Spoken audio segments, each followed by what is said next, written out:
Olha que coisa boa! Como é bom olhar, né, a nova juventude. Né? Eu sempre escutava, né, que na época que tinha a Secretaria de Juventude e que a gente estava lá no Zé Reinaldo, que eles chegavam na sala, eles me olhavam, né? Eles primeiro levavam um susto, porque eles diziam assim: como é isso? Tem um velho, né? E, inclusive, gente que está no coletivo. E era muito interessante porque eu dizia muito para eles: olha, juventude é presente. Não existe juventude de ontem e não existe juventude de amanhã. Amanhã você já pode estar com a cabeça velha, né? Então é muito interessante você entender que o momento é esse, não tem outro, né? Coletivo Nós no palpite, que coisa boa! Jonathan, feliz de ver você aqui. Muito obrigado, eu também. Eu que fico muito feliz também, agradeço o convite em meu nome, em nome do Coletivo Nós. Nós estamos vivenciando, eu acredito, um momento bacana, um momento importante da nossa trajetória, tanto pessoal quanto coletiva.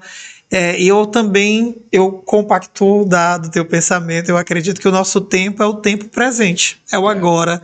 Então, acredito que é isso que nós precisamos debater e construir. E o amanhã pode ser que ele não dependa de nós, né? A gente até pode edificar, pavimentar algumas coisas para as próximas gerações, mas é a próxima geração que vai tocar o processo. Então, nos cabe o agora, o tempo presente.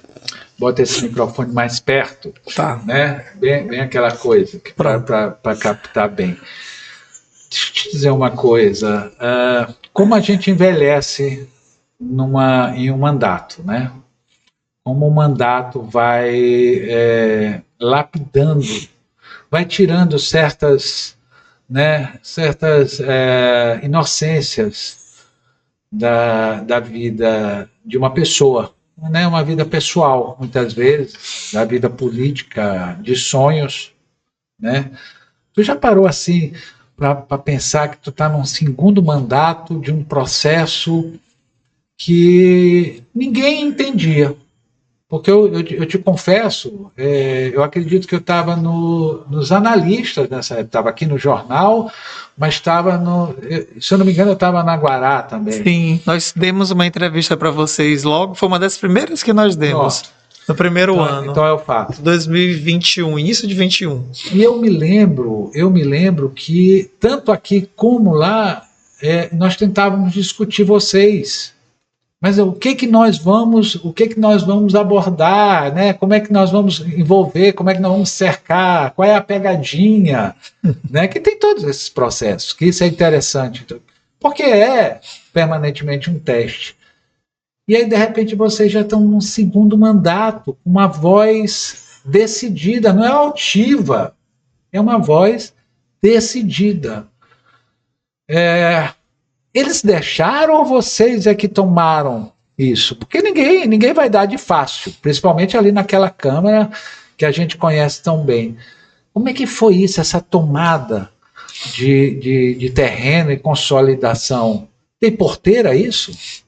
A gente costuma dizer que nós ocupamos esse espaço que historicamente deveria ser do povo, e um povo na parte de uma leitura, de uma lógica da representação popular dos movimentos, das periferias, da juventude, das mulheres negras, da zona rural, segmentos e camadas da nossa sociedade que historicamente não foram muito bem representadas ou não estavam nas cadeiras, nos assentos da Câmara. Então, quando nasce a proposta do coletivo em 2020, nasce muito sobre essa ótica de ocupar de forma qualificada esse espaço com uma representação popular. Nós aprendemos de forma muito abrupta, chegando na Câmara, que ali nada é nos dado. Nada vem de graça, nada nos é apresentado com muita facilidade. É muito aquele ditado popular que você acabou de chegar e já quer sentar na janela. Então, nada na Câmara é assim. Quem está lá há muito tempo, então vai construindo, edificando o seu processo, e quem está chegando vai ter que ir para o final da fila e fazer a sua caminhada. Então, olhar para esse primeiro mandato e ver esse segundo que a gente está começando agora, eu vejo com muita gratidão, no sentido mesmo da palavra, de forma muito agradecida. O caminho que a gente conseguiu fazer até aqui, eu acredito que foi um caminho bom. Quando a gente faz uma análise das parcerias políticas, das alianças, eu acho que a gente conseguiu manter uma linha de coerência com a nossa história, com a nossa ideologia. Acho que durante 4 anos, no primeiro mandato, que é muito comum de quem está entrando na política, a gente não viu o coletivo. Não esfarelou. Muita gente fizeram apostas, inclusive. Pessoas dizendo que ia rachar, que não dava no primeiro mês ou nos primeiros 6 meses, que não passava um ano, que quando começasse a colocar dinheiro no meio da história ia ter rompimento, e a gente conseguiu vencer com muita tranquilidade todas essas coisas. É óbvio que durante esses 4 anos, agora quase 5, tivemos discussões, tivemos adversidades, mas nós vimos de uma mesma escola, né? A nossa escola é a Pastoral da Juventude. Na PJ, a gente aprende, e é muito isso, a gente aprende numa roda com 15, 20 jovens de diferentes localidades, às vezes até de diferentes gerações, e todo mundo vindo do seu contexto, da sua realidade, a bater bastante cabeça, e às vezes depois de uma tarde, um dia inteiro, uma semana em discussão, chegar num denominador comum, ter um consenso. E aquilo que é decidido no consenso, todo esse grupo segue. Então, essa escola para nós foi muito boa, porque a política é um espaço muito do eu. Eu, e isso acaba inflando muito os egos. Então a gente chega nesse espaço da política conjugando o nós, literalmente conjugando o nós. Não é o Jonathan, não é o Delmar, a Eunice, a Flávia, ou a Raimunda, ou o Enilson, mas é uma camada da nossa população que chega junto nesse espaço e que busca ocupar. E que busca trazer, não só no sentido de querer inovar, mas também de trazer contribuições reais para a vida da população, de ver como é que essa Câmara, como é que esse espaço, que é uma Câmara centenária, de mais de 400 anos, que ao longo dos anos eu acredito que não percebeu, que se distanciou do povo, que ficou ali um espaço isolado na Praia Grande, e a gente fazia uma experiência muito bacana na campanha, que era de andar pela Nauro Machado e perguntar para adolescentes, jovens, adultos e idosos, homens e mulheres, perguntar para as pessoas o que era aquele espaço. E de 10, 8 não sabia dizer para a gente o que era aquele espaço, quem trabalhava lá, o que aquele espaço fazia. Então, é um espaço que se fechou em si mesmo. Eu já, nesses 40 anos que eu faço campanha, eu já vivi histórias muito interessantes. Eu te peço para tu chegar mais perto do microfone, para a gente não perder a tua voz.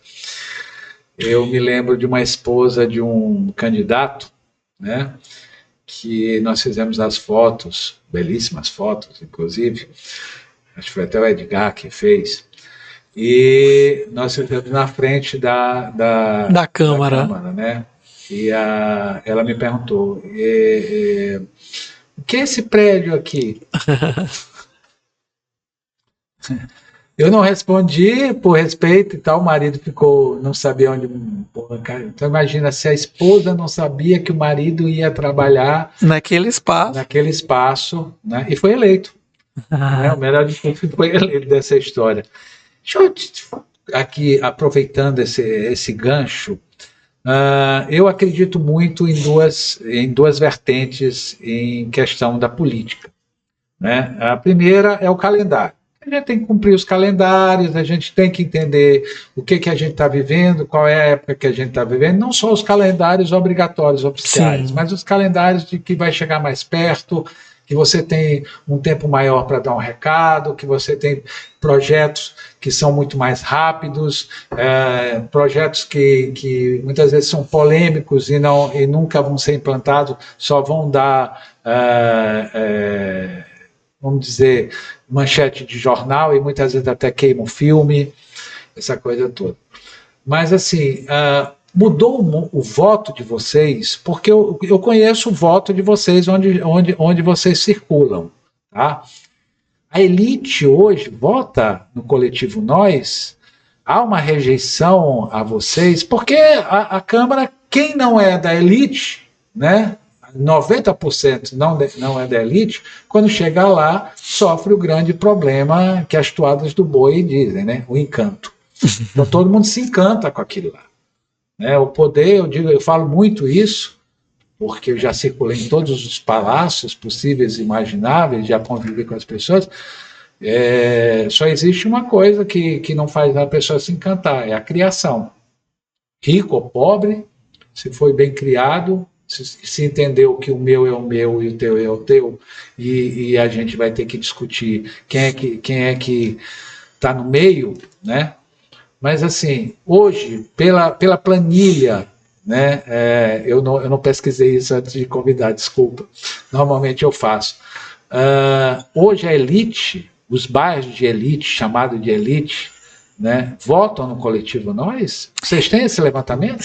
Temos, porque a gente precisou fazer esse dever de casa de forma muito correta. Eu partiria do seguinte ponto. Eu vejo que, eu disse isso anteriormente, nós fizemos boas parcerias, estabelecemos bons vínculos, boas parcerias políticas ao longo desses 4 anos de mandato. E algumas parcerias nossas são parcerias duradouras, ao longo desses 4 anos, até de antes, e parcerias que têm contribuído muito com esses espaços e nos possibilitando acessar alguns segmentos da sociedade que apenas por nós 6 ou pela nossa própria atuação parlamentar não alcançaríamos. Por exemplo, o vice-governador Felipe Camarão. Felipe é parceiro do coletivo desde antes de ser coletivo. Eu trabalhava na Secretaria de Educação, na metade do primeiro governo do Flávio Dino, e o Delmar, que é também co-vereador do coletivo, ele também trabalhava na SEDUC. Quando nós decidimos nos candidatar, Felipe nem sonhava em ser vice-governador, ser candidato, nós comunicamos ele que eu me afastaria, porque a gente já sabia que o CPF precisaria se descompatibilizar e que Delmar permaneceria na Secretaria de Educação e que a gente iria precisar do apoio dele. Nos apresentávamos como alguém que se colocaria à disposição dele, do trabalho, da atuação política e, por efeito, pelo próprio governador Flávio Dino, à época. Depois do primeiro para o segundo mandato, nas campanhas, aliás, Felipe, já agora na condição de vice-governador, ele também retribui muito o trabalho que o coletivo fez para ele, para o Flávio Dino, para o nosso governador Carlos Brandão. Como que? Nós coordenamos as campanhas deles aqui em São Luís. Então, e nós somos um mandato que a maioria vem de assessoria. Então, assim, como a gente fala entre nós nos bastidores, a gente é muito corredor. Então a gente sabe organizar caminhada, sabe fazer carreata, sabe onde é o CEP, sabe onde a gente deve se colocar, se portar em cada comunidade. Então o fato de nós virmos de 6 localidades diferentes de São Luís e nós estarmos presentes em nossas comunidades os 4 anos de mandato, a gente não aparece só de 2 em 2 anos em campanha, então a gente está presente o tempo todo, de manhã, de tarde, de noite, fim de semana, feriado, nas igrejas, nos terreiros, nas escolas, nas feiras. Então a gente tem um conhecimento muito, muito genuíno das nossas bases, das nossas comunidades. Então a gente acabou criando, o Chico Gonçalves diz isso, né, que o coletivo criou uma dinâmica própria de fazer campanha. Então, a gente emprestou esse nosso método de fazer campanha para o Felipe, para o governador Brandão. Aqui em São Luís, nas campanhas estadual e federal, ajudamos o coletivo Guarnicê, que tinha como CPF o professor Francisco Gonçalves, e para federal, o nosso deputado federal do PT, o Rubens Pereira Júnior. Então, foi muito desafiador para nós 2022. Então, voltando, Felipe retribuiu esse apoio para o coletivo, nos apresentando para camadas da sociedade que ele estava inserido. Por exemplo, procuradores federais, estudantes da UNDB, nos apresentou o próprio ciclo familiar dele. Então, são segmentos da sociedade, da população, que talvez os que tu cita como se fosse a elite, que no cotidiano ou até no nosso trabalho diário, nós não acessaríamos essas pessoas com tanta facilidade se não tivéssemos alguns canais, algumas pessoas que nos apresentassem. Mas aconteceu um movimento muito interessante nessa segunda eleição. Na primeira eleição, por exemplo, nós tivemos votos razoavelmente em 4 zonas eleitorais de São Luís. Nessa última eleição, nós fomos votados em todas as zonas eleitorais da cidade. E em nenhuma nós tivemos menos de 1.000 votos. Então, em todas as zonas eleitorais de São Luís, o coletivo Nós conseguiu ter acima de 1.000 votos. Inclusive zonas eleitorais que nós não tivemos nenhum voto na eleição passada. Um exemplo é a zona eleitoral da região São Francisco, Renascença, Coama. Nós tivemos mais de 1.300 votos. E em comparação em 2020, que não tivemos nenhum voto. Então, a gente considera isso um avanço muito, muito positivo, muito resultado do nosso trabalho, das alianças que nós fizemos e que eu acredito que têm sido corretas. O resultado disso é o resultado das urnas. Porque eu aprendi isso, e acho que na política todo mundo sabe disso, a melhor avaliação do trabalho de um político são as urnas. Então a urna ela consegue corresponder muita coisa. Então eu penso que seja assim, nesse primeiro momento. Só explicando, o professor Francisco Gonçalves, eu tenho que fazer esse registro, que é muito importante, né? É um professor, melhor dizendo, é uma pessoa que faz a cabeça de gerações. Sim, tá? sim. Então eu vivi isso, o UFMA, o pessoal do jornalismo, foi coordenador, é um cara... muito retilíneo, sim, né? Não tem como fazer ali, né? Sim. É um petista ferrenho, né? Mas que sabe ter o dom, que é o que eu ia falar de vocês, o dom do respeito. Sim. Eu diria que 4 pessoas, 4 camaradas, 4 companheiros são muito importantes para o surgimento do coletivo. Professor Chico Gonçalves, porque quando nós entramos no PT, porque nem todos nós éramos filiados, eu, por exemplo, me filiei um ano antes da candidatura, me filiei em 2019, ali em plena pandemia. Chico nos acolhe na articulação de esquerda. Hoje nós não fazemos mais parte da articulação, mas isso é uma outra conversa para daqui a pouco. Mas então ele nos acolhe na articulação de esquerda. Ali na época ele era secretário de Direitos Humanos e Participação Popular desde o início da gestão do Dino. A Eunice estava com ele na Secretaria de Direitos Humanos, na adjunta de Participação Popular. Então vai ter ali uma acolhida muito generosa do companheiro. Depois a gente vai ter o próprio Felipe, que eu já citei, não preciso repetir. E depois tem 2 figuras que são muito importantes, mais do campo da igreja, que nos apresenta por que nós deveríamos nos envolver com a política. Uma é Padre Braulio, que era o meu pároco da Cidade Olímpica, que estava lá na Cidade Olímpica antes de ter falecido, completado sua Páscoa, que foi quem me deu o último conselho para eu me decidir mesmo me candidatar. E uma outra pessoa que apresentou assim... para a juventude a importância de se envolver na política como a melhor forma de cuidar das pessoas é Chiquinho, o Papa Francisco. Então o Papa ele também tem eu acho que essa é uma coisa muito bacana, né, de falar do Papa Francisco, porque ele tinha uma capacidade enorme de atingir o coração das pessoas. Ele podia estar em Roma ou em qualquer outro lugar, mas o que ele falava conseguia nos atravessar, né? Então, é um vídeo logo do início do papado dele, ele recebe um grupo de jovens seminaristas e um desses jovens pede um conselho para ele. Qual conselho ele daria então aos jovens? E ele fala de forma assim muito tranquila: se envolvam na política, porque a política é a melhor forma de cuidar das pessoas. Quando nós, na pastoral, vimos aquela fala do Papa, a gente tomou uma decisão. A PJ ia lançar uma candidatura. Hoje é o Coletivo Nós. Olha, falar do Papa, né? Eu olhava para ele e quando ele estava lá no meio daqueles conservadores, os caras têm direito a ser conservador, é isso que eu sempre Sim. digo, né? O grande lance é você saber conviver, né?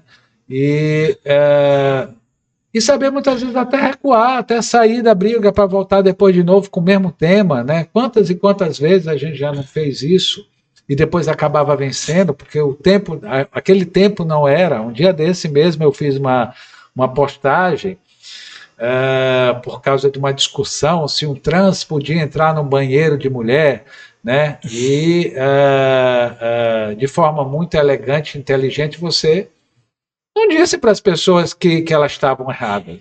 Você disse que as pessoas estavam certas, né?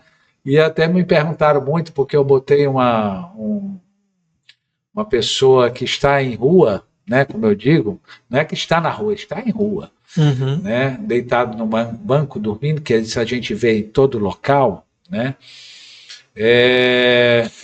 Eu coloquei exatamente para criar, né, o distúrbio no meio dessa discussão, porque tanto elas, as mulheres, né, sendo radicais ou não sendo radicais, tinham o direito, como parlamentar, de não concordar, né, como você, né, que é um representante popular e desse segmento também, né, Sim. é respeitado, não é votado.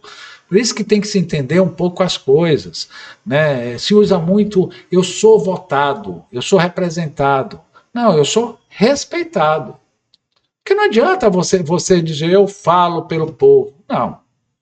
Ninguém precisa que você fale com a gente, principalmente lá naquele parlamento que não serve para nada, né? Atualmente e já há muito tempo, né?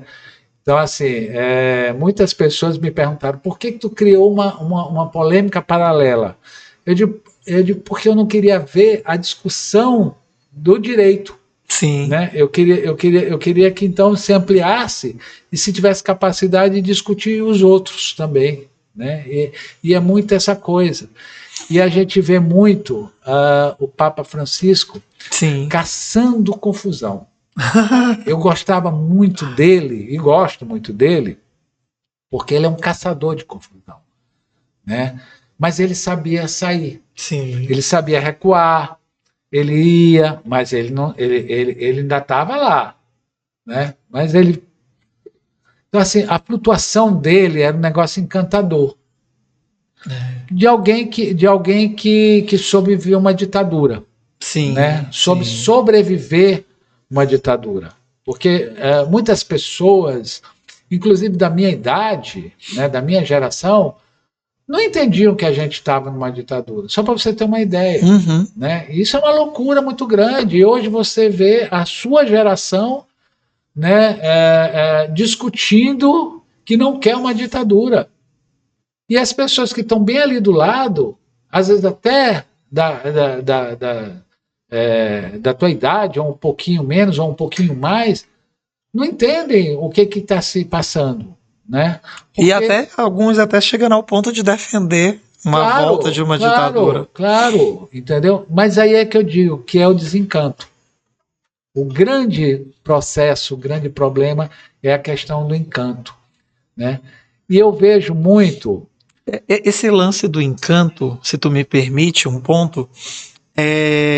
as pastorais sociais voltaram a discutir isso no âmbito da igreja há um tempo, que tinha uma cartilha justamente com esse nome, né? Encantar a política, que é de encantar novamente ou reencantar algumas pessoas com propostas da política partidária, da política pública, porque de fato muitas pessoas se desencantaram. Quando a gente lançou a nossa primeira campanha, o que mais a gente ouviu das pessoas é que algumas iriam voltar a se encantar com a política por conta da proposta que a gente apresentava, que a gente apresentou à época. Mais 2 pontos. Quando a gente faz a defesa contrária ao projeto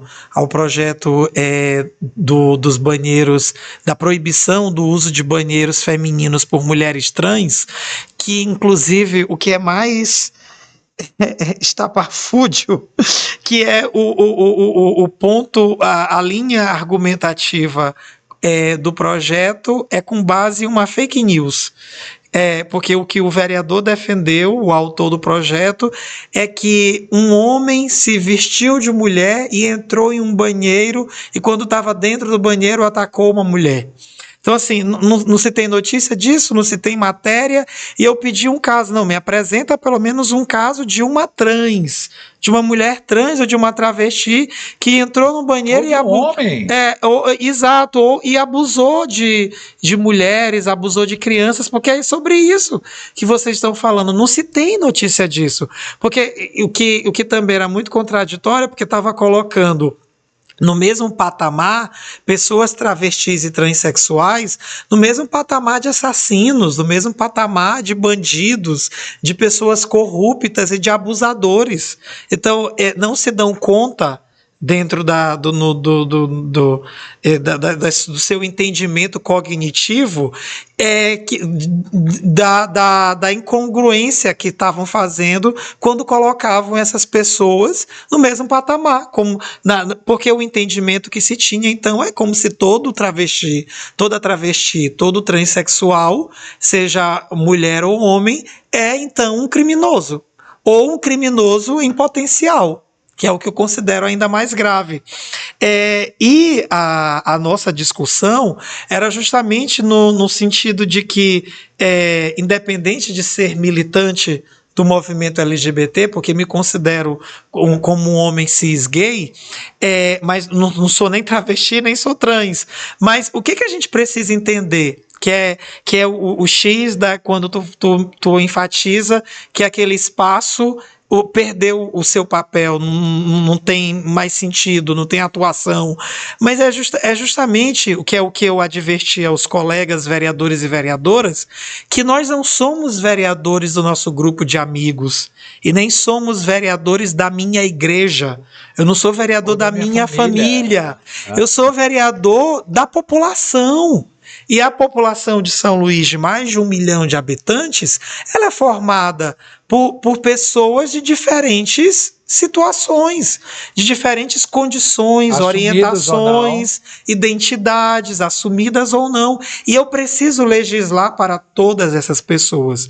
E legislar para todas as pessoas, inclusive, incide não apresentar projetos que são embasados, que são, aliás, contrários aos princípios da administração pública. Porque um dos princípios da administração pública é você não ser excludente. Então, eu não posso pegar algo que é isolado, um fato isolado, e transformar esse fato isolado em um caso generalizado. E foi justamente isso que o vereador fez. Ele pegou um caso isolado e transformou esse caso como se fosse um problema da sociedade inteira. E que não é. E em São Luís nós não temos nenhum caso. Olha, nenhum caso. Estou tentando aqui puxar minha memória. Não tem. Tentando puxar minha memória e quero dizer ao vereador Marquinhos, porque aqui é um espaço, como as minhas colunas é conhecida a vida toda, com espaços que a gente escreve o nome das pessoas. Pronto. Não existe, você sabe disso, não existe fazer, né, a entender. Sim, não existe. Sim. Se entendeu. Pronto. Tá?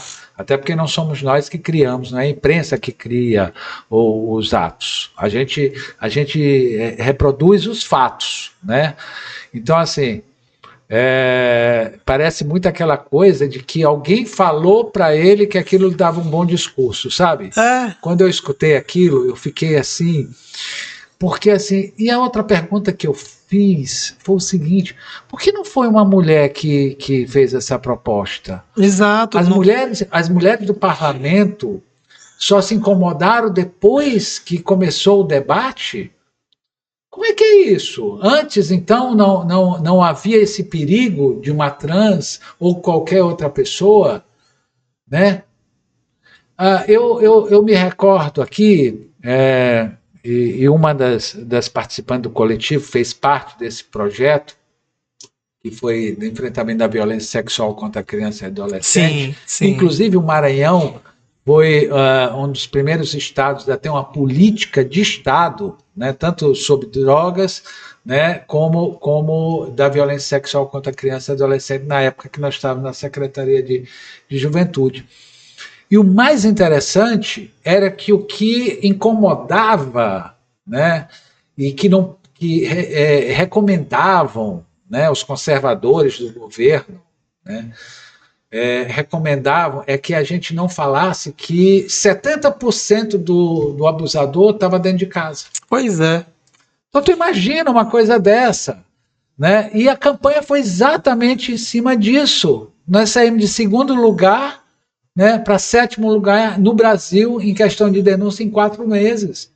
Nós fizemos uma campanha que dava prêmios por desenho e redação que a gente não pôde mostrar quem ganhou por causa da capacidade de desenhar, de escrever e tal, porque era tudo denúncia. Então, assim, aquela geração de 2002 já entendia o que eram os processos. Eles hoje são pais, entendam, né? E as pessoas às vezes não conseguem captar isso. Eu fiquei estarrecido com aquela discussão, porque eu disse assim: opa, peraí só um pouquinho. Onde é que entram as pessoas ali? Ali eram pessoas que foram eleitas, recebem dinheiro de vereadores, falando que querem proteger os filhos. Quando não, o meu filho é gay. Que eu achei muito bonito até, né? De estar expondo isso, de estar assumindo, de mostrando que... Mas como é que ao mesmo tempo eu defendo que o meu filho tem direito à sexualidade dele, né? Mas a amiga trans dele não pode ter o espaço? Como é isso? Eu parto ali na Câmara. Esse dia eu saí de lá muito mal, porque eu sou uma pessoa que acabo somatizando muito. Mas isso é importante. Isso é importante. Eu acho que isso acaba sendo um diferencial. Isso é que te amadurece. É isso que eu disse, que vocês eram uns meninos, né? E hoje vocês estão machucados. Sim. Calejados, como a gente diz, né? Então, assim, eu acabo somatizando muito as coisas, os estresses, as brigas, as confusões do dia a dia do parlamento, e nesse dia eu saí muito chateado, mas não com a confusão em si, mas com as coisas que foram ditas. Então, ali foram ditas muitas aberrações na Câmara, e essas comparações mesmo esdrúxulas, né? Porque na minha igreja eu tenho um jovem que participa, que é trans, e chamando as pessoas falando de homossexualismo, assim, terminologias antigas, e isso ficava muito claro e equivocadas. Perdoa porque as pessoas não estudam. Exato, mas o que me provocava estranheza era assim, que deixava muito claro a falta de conhecimento sobre a temática, a falta de estudo mesmo sobre essas questões, não tinha nenhum embasamento, e muito aquela história: eu não sou racista porque a minha empregada é preta. Eu não sou homofóbico, não sou preconceituoso porque a babá do meu filho é lésbica. paciência, né? Esse discurso da Casa Grande, da senzala, já ficou, é de séculos passados. E eu tenho um entendimento, nós temos um entendimento que esse não deveria ser um discurso de um parlamentar. Ele não deveria ser um discurso de quem se coloca para representar o povo, de quem se coloca para falar em nome da população. Um detalhe, me permita. Os locais públicos não é do vereador, é do trans. Porque o trans, tal qual nós, paga para existir o local público. Exatamente. Será que ele não se tocou para isso? Exatamente. Nada contra, por favor, eu tenho uma relação inteligente com o vereador Marquinhos e com todos os vereadores que eu conheço, a grande maioria hoje a gente não sabe nem quem é vereador de São Luís, diga-se de passagem, a grande verdade é essa, né? E como secretariado de São Luís, a gente não sabe quem é, né? Secretariado de governo do Estado, né? O pessoal está enfurnado lá dentro da... A gente conhece um ou outro porque tem uma razão social, um processo de estar se apresentando, que é o papel. Sim, é o papel, sim, né? Sim. Se eu começar a te perguntar quem é secretário de quê? Do Braille, talvez até tu saiba. Alguns nem eu sei, né? Mas alguns nem eu sei, e também porque na gestão do prefeito Eduardo Braide, desde a primeira e nessa, tem uma cultura que ele instalou de mudança de secretários constantes que, por exemplo, o que aconteceu na Secretaria de Cultura, tem um escândalo, muda-se o secretário. Diga-se de passagem, uma maldade familiar. Exato. E aí, por exemplo, agora por último, o Itapari, que estava respondendo pela cultura, saiu e assumiu a SMTT e ninguém nem sabe quem assumiu a Secretaria de Cultura. Quem assumiu? Não sei. Quem é o secretário de comunicação? Boa pergunta. Nós estamos com uma jornalista aqui que está te acompanhando. Eu tenho quase absoluta certeza que ela também não sabe quem é o secretário. É Emílio Murat. Emílio é um técnico fantástico, foi um superintendente da Caixa Econômica, um cara íntegro e tudo mais. O que Emílio entende, né, de comunicação? Comunicação é de uma proporção imensa. Secretário de Cultura é de uma proporção imensa. Exatamente. Tu entende? E a gente teve, por exemplo, um artista por excelência, que era o Marquinhos do Alibe, que estava à frente da Secretaria de Cultura. Prefeito, né? Só por isso já não deveria Exato. nem ter sido contratado, nem ter sido demitido. Exatamente. Né? E aí que ficou engessado, uma secretaria sem orçamento, sem planejamento. O plano decenal de cultura, ele vence nesse ano, precisaria ser refeito o plano municipal, e não se tem nenhum movimento na secretaria. Inclusive a secretaria está desse jeito, com o secretário interino respondendo pela secretaria, que a gente não sabe quem é.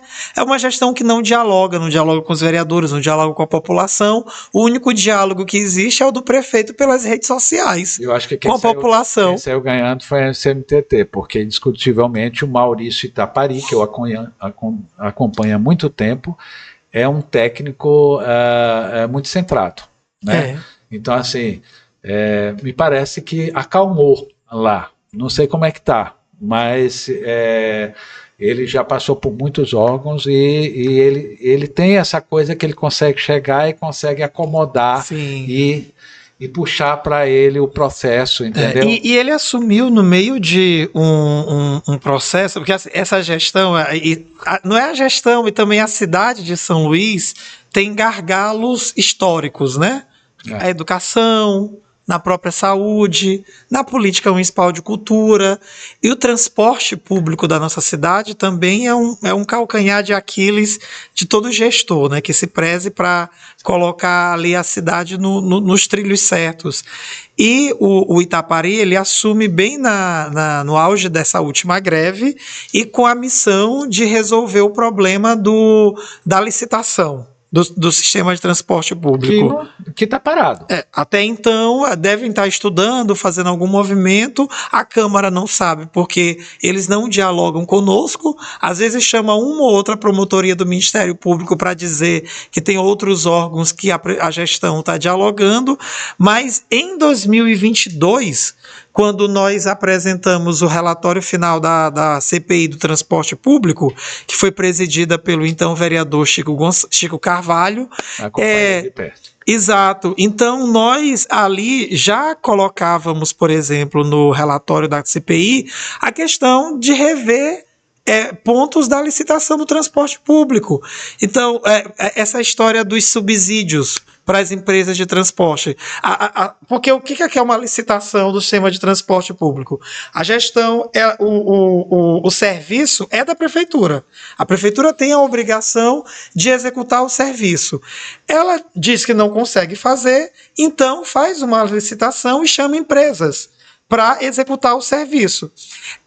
Essas empresas, além delas receberem o recurso já previsto no contrato, a prefeitura ainda subsidia o trabalho. O que é maior? Dessas gestões. O lucro dela é o lucro das passagens ou o lucro do subsídio? Porque, se eu não me engano, chegou uns 80, 90 milhões. No ano passado, 90 milhões. 90 milhões. 90 milhões de subsídio. Quanto é que rende as passagens? Porque a gente tem que lembrar que tem um monte de passagem de graça. Né? Tem meia passagem, agora a turma quer mas não chega o problema do passe livre, da meia passagem, das tarifas sociais, elas não chegam a prejudicar o sistema de transporte, idoso, não, e nem também ao ponto de o sistema de bilhetagem eletrônica ser falho, porque é muito um dizer. Quem fala muito isso na Câmara é o vereador Astro Diogun, que era presidente na época da licitação, presidente da Câmara, que se fosse ruim, eles já tinham largado esse osso. Diga-se de passagem, Astro está no meu livro, né, que eu vivo dizendo para as pessoas que eu vou fazer 10 livros, porque é tanta pressão até hoje, mas tem um que eu tenho vontade de fazer que é de causos, né? Ele é bom disso. Vila Palmeira, Dia das Crianças, alguma coisa, e nós fomos convidados e tal, né? Governo Zé Reinaldo, e estavam lá todos os empresários, né? E aí os empresários deram os presentes e tal. Eu vou me lembrar o que era, se era Natal, o que era e tal. Eu sei que até eu e a Alexandra Tavares rimos muito nesse dia, porque Astro não existe, né? Astro é um personagem, gente. Astro é um personagem. E aí ele chegou para os caras, imagina, os caras lá na maior boa vontade, dando presente para a população e tal, não sei o que, para agradar a Astro, né? Astro zangado. Ele disse: olha, não acho que é porque vocês estão dentro desses presentinhos aqui que eu vou aliviar com você. Eu digo, meu Deus do céu. E ele aplaudindo, acha, ele me poupe, né? Então, essas coisas que constrói. Mas deixa eu te falar aqui uma coisa, para a gente não ficar só nessa linha, né? Porque se a gente entrar no transporte público, nós vamos ficar doidos, né? Esse negócio, só para saber, esse negócio aí do passe livre vai existir algum dia? A gente tem esperança que sim, né? O que falta? A gestão municipal ela precisa se posicionar. Mas ela entender que elege um governador, uma coisa dessa, por exemplo? Eu penso, eu estou começando a achar que é essa linha de entendimento do nosso gestor municipal, porque já tem quase 6 meses. 6 meses da eleição já temos. 6 meses da eleição, ele já estava no mandato, não estava afastado, estava ali candidato à reeleição. Então, de outubro para cá, quando 90% da população de São Luís, mais do que a votação para o prefeito, decidiu no plebiscito, que era uma coisa básica, mas foi importante o plebiscito, decidiu no plebiscito que São Luís merecia implantar o passe livre estudantil, a gestão municipal nunca disse um ai, nunca disse uma vírgula sobre a questão da implantação do passe livre. Cabe à Câmara ou cabe ao Executivo propor? A proposição tem que partir do Executivo Municipal. E a Câmara fazer um estudo e aprovar logo em seguida. Mas quem tem que apresentar é o Executivo Municipal. Por quê? O que está dito na lei orgânica? Como esse é um projeto que, na sua essência, ele vai impactar no orçamento público da cidade, no orçamento da cidade, então a proposição tem que ser do Executivo Municipal. Tem que ser da prefeitura. Então, e também porque vai impactar no próprio contrato, né, de transporte público.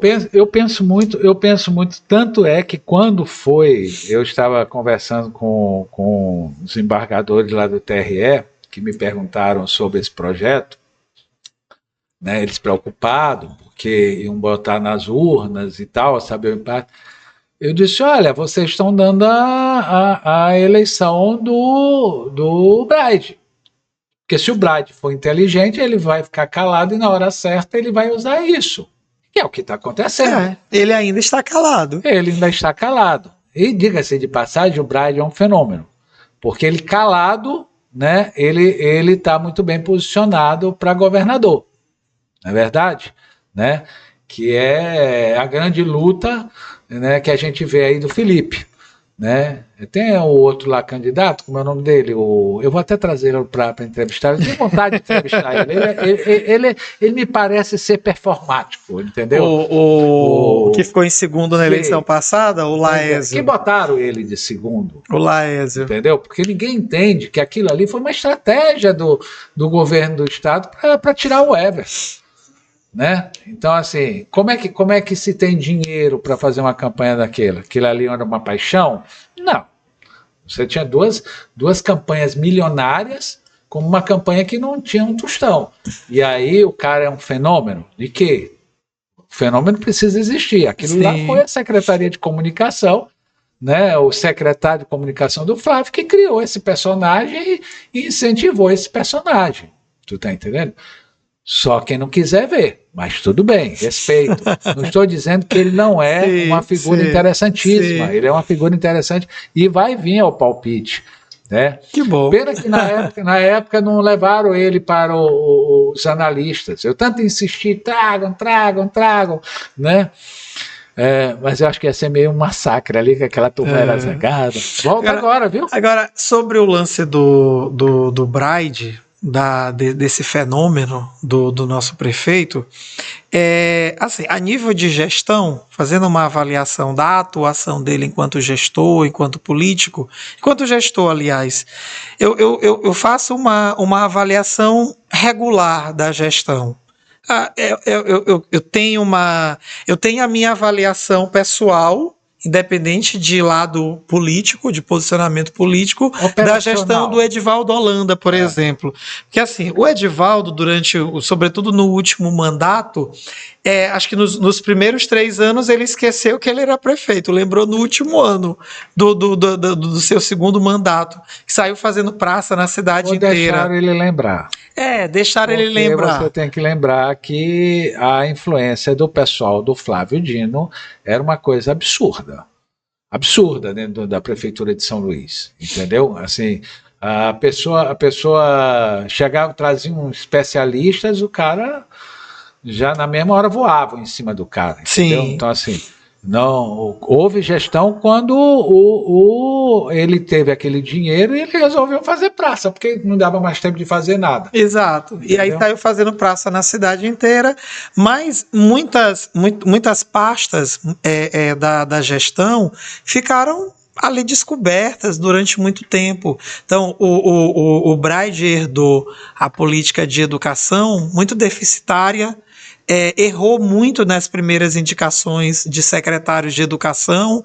A assistência talvez tenha sido uma das políticas que ele pegou mais redonda. Quem é hoje? Hoje é o Júnior Vieira, que era assessor do Gutenberg, indicação do Aloysio Mendes, nas Sencas. Então, eu já vi esse rapaz. Mas vem da política, não é técnico. Ele foi candidato a reservado deputado. No cargo, que eu digo. Mas assim, não tem uma atuação muito forte, muito ligada à política de criança, adolescente ou da assistência, mas foi uma das políticas, ao meu ver, que essa atual gestão mais tem errado, tem sido muito ruim, muito frágil. Se não me engano, ele é o 5º ou 6º secretário durante esses 5 Da anos. educação. Não, da assistência. Tá. Da assistência, e algumas políticas inexistem. Por exemplo, juventude não tem, o cargo está vago há mais de ano. Era a pauta que eu queria. Tá vago há mais de ano. A política da mulher é muito tímida. Então, a política de direitos humanos não existe nessa gestão. Não existe porque os movimentos não existem mais. Porque, assim, tu foste moldado dentro de movimentos. Pois é, a gente vê uma fragilidade muito grande dos movimentos. Muito os movimentos, tá?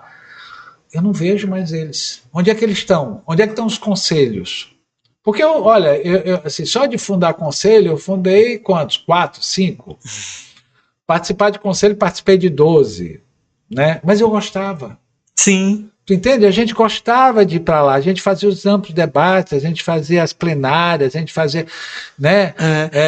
Essa não é uma gestão, de fato, essa não é uma característica dessa gestão, a participação popular. Não falo essa, não, eu falo de um tempo para cá. Exato, e isso tem fragilizado os movimentos sociais, tem fragilizado a atuação dos conselhos, da participação popular.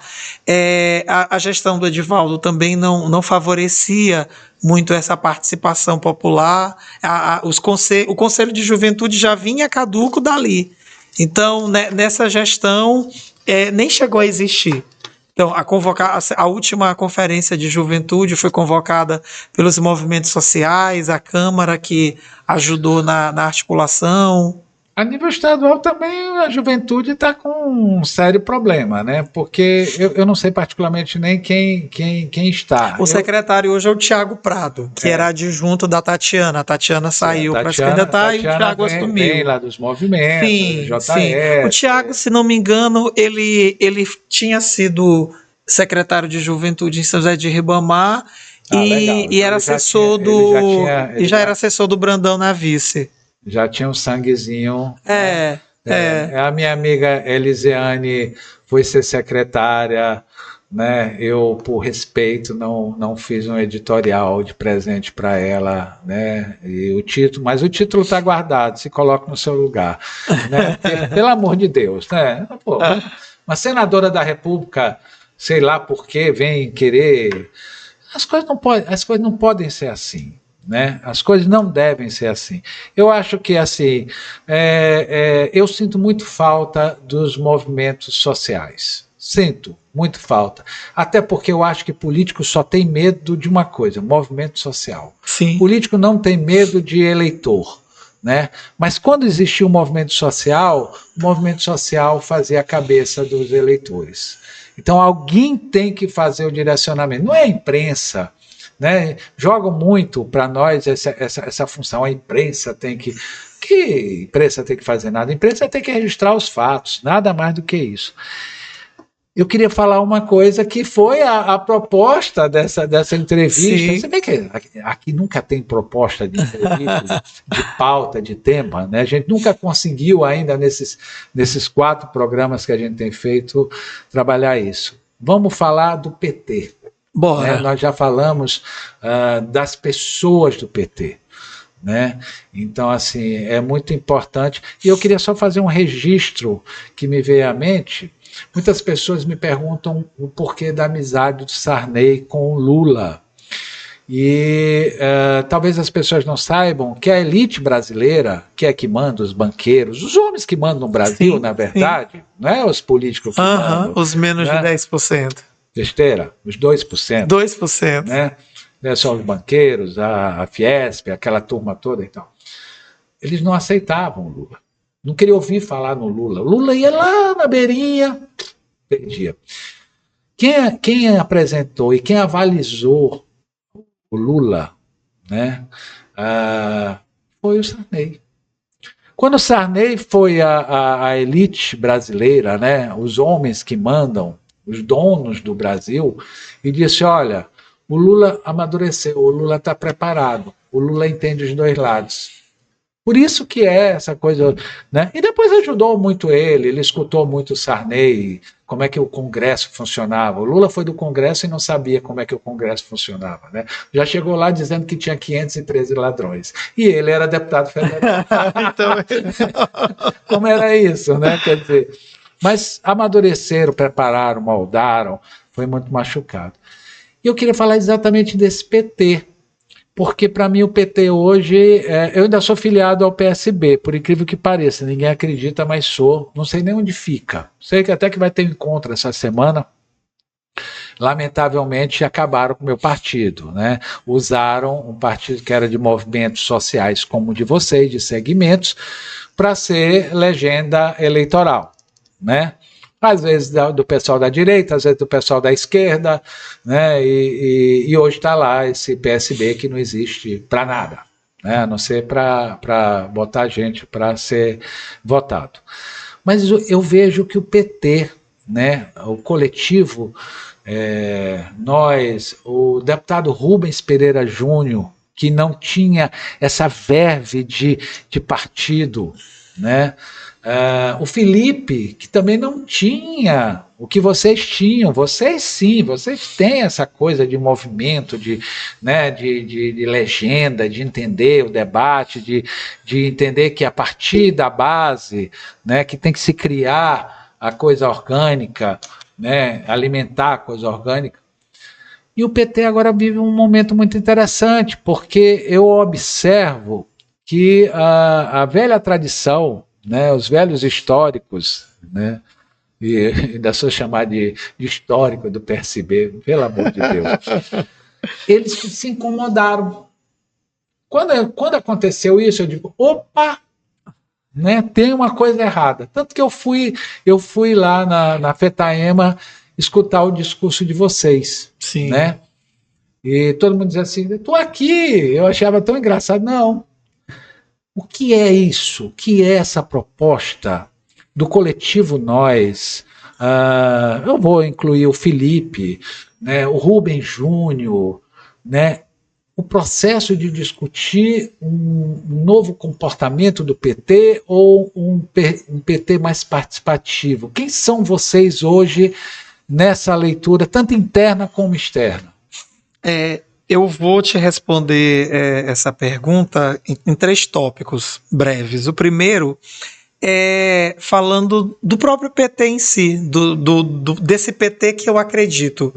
O PT, quando eu pessoalmente me decidi sobre filiação, eu não titubeei, eu não tive dúvida sobre qual partido eu me filiaria, e depois, fazendo essa discussão com os outros membros do coletivo, nós também não tivemos dúvida que nós nos candidataríamos pelo PT. Por quê?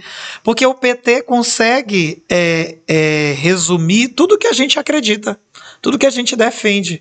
Um partido popular, um partido que fala para o povo, que trabalha com as pessoas, é o maior partido de esquerda da América Latina, é um partido que tem história, 45 anos, então é um partido que ao longo nesse 4º mandato que está à frente da presidência no nosso país, é um partido que tem demonstrado para que veio várias, sobretudo na questão das políticas sociais, então, seja na educação, com o Enem, por exemplo, com o FIES, o ProUni, eu sou resultado do ProUni, a gente tem, por exemplo, agora mais recente o Pé de Meia, políticas para a juventude, para as mulheres, para a população LGBT, pessoas com deficiência, a questão do Bolsa Família, o enfrentamento à fome. Deixa eu lhe ajudar.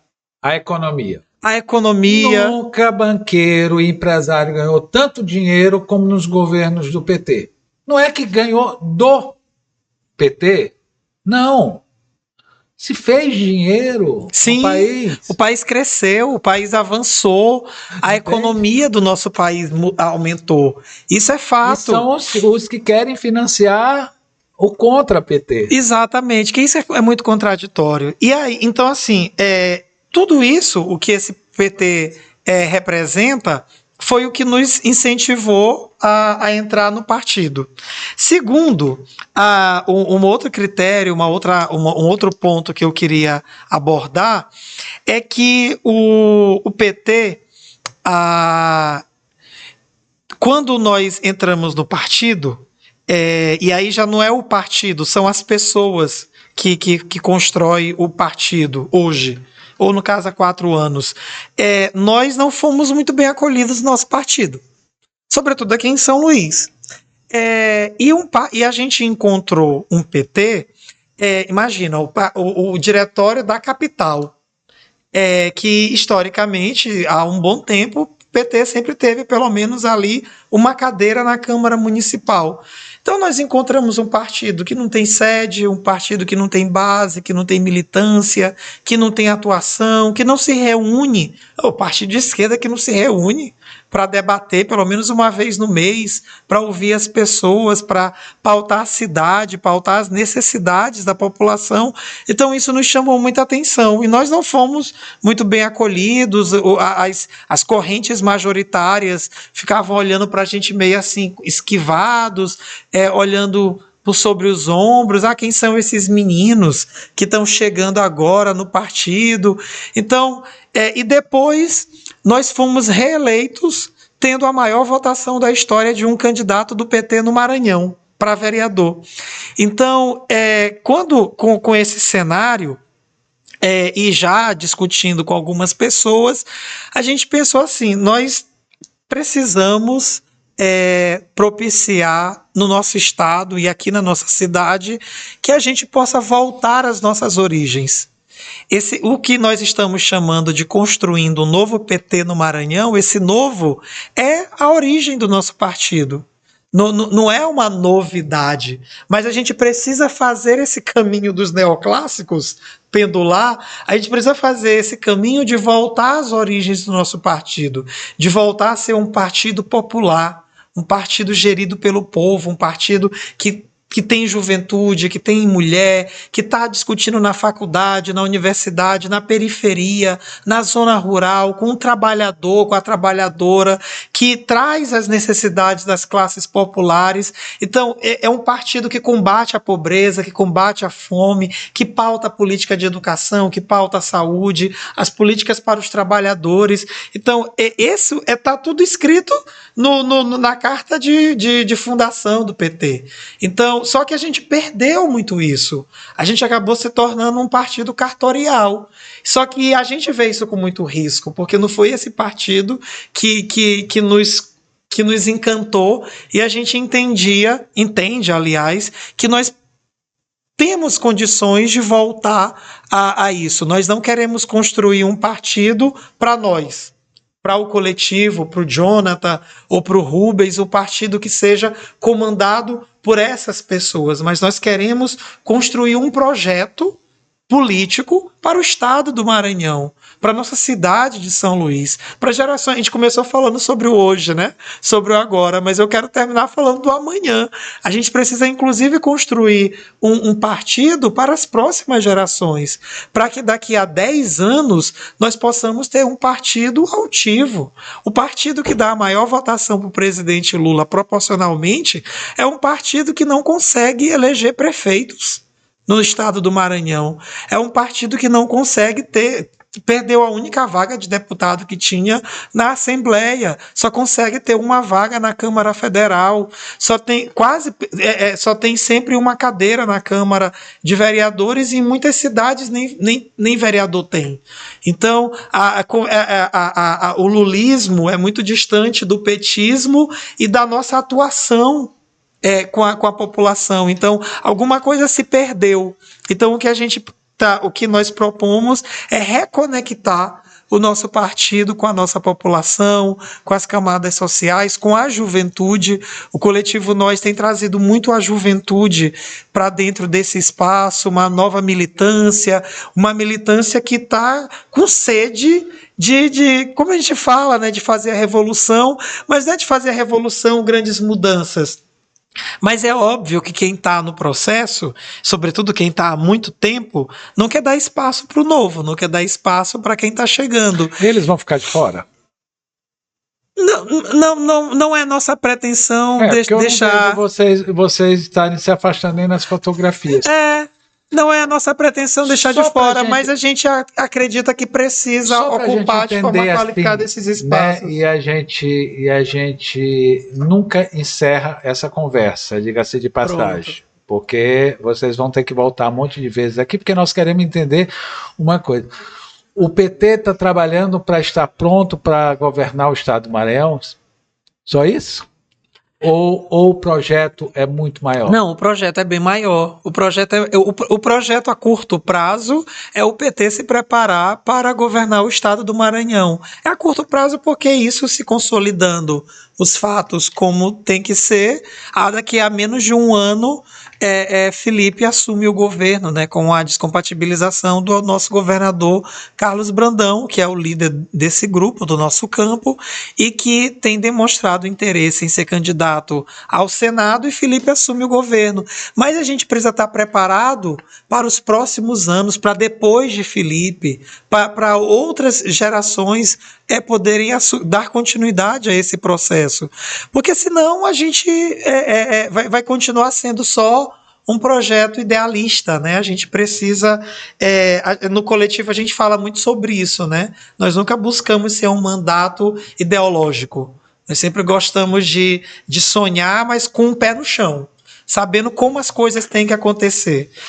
O pessoal aqui fica louco comigo, entendeu? Mas fica mais louco ainda com os convidados, né? Que na verdade não são convidados, não são entrevistados, são debatedores. Esse que é a grande questão.